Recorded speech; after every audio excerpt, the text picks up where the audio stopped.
Hola, soy Gustavo Urbano, estudiante de cuarto semestre de Administración Pública Territorial de la ESAP CETAP Pasto.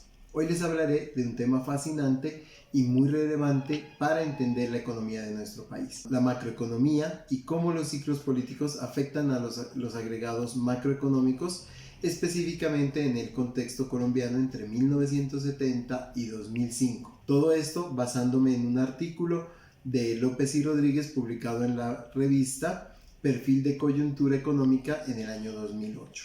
En primer lugar, la macroeconomía es la rama de la economía que estudia el comportamiento, la estructura y la toma de decisiones de una economía en su conjunto. Esto incluye el análisis de fenómenos como el crecimiento económico, la inflación, el desempleo y las políticas fiscales y monetarias. Pero, ¿cuáles son los factores que determinan el equilibrio entre los agentes económicos? Estos factores incluyen la oferta y la demanda agregadas, la política fiscal, que son las decisiones del gobierno en cuanto a gasto público e impuestos, que afectan la actividad económica, la política monetaria, que se refiere a las acciones del Banco Central para controlar la cantidad de dinero en circulación y las tasas de interés. Los ciclos políticos son las acciones de los gobiernos antes y después de las elecciones para influir en la economía.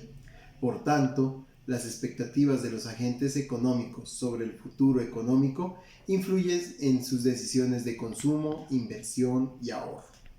Por su parte, el artículo de López y Rodríguez del 2008 se centra en cómo los ciclos políticos afectan los agregados macroeconómicos en Colombia. Voy a profundizar en este concepto.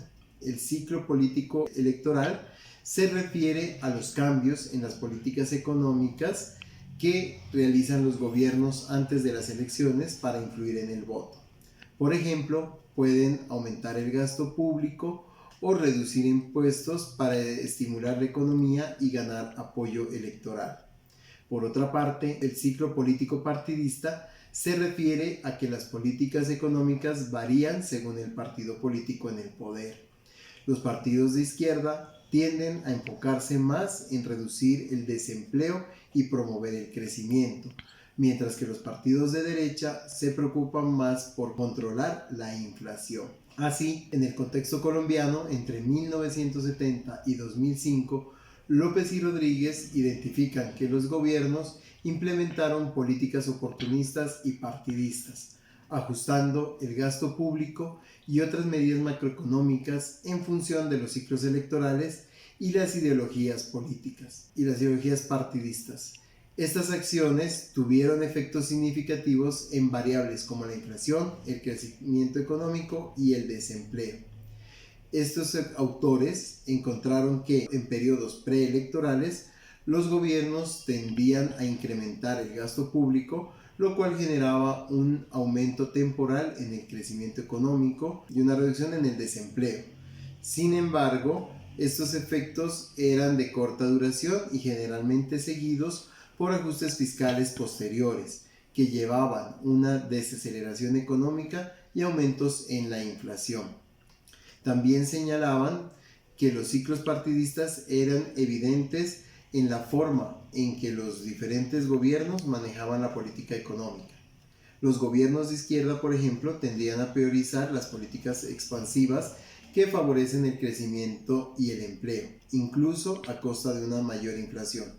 Por otro lado, los gobiernos de derecha preferían políticas más restrictivas para controlar la inflación, aunque esto pudiera resultar en un mayor desempleo y un crecimiento más lento. En conclusión, la macroeconomía nos ayuda a entender el funcionamiento general de la economía y cómo se toman decisiones a gran escala.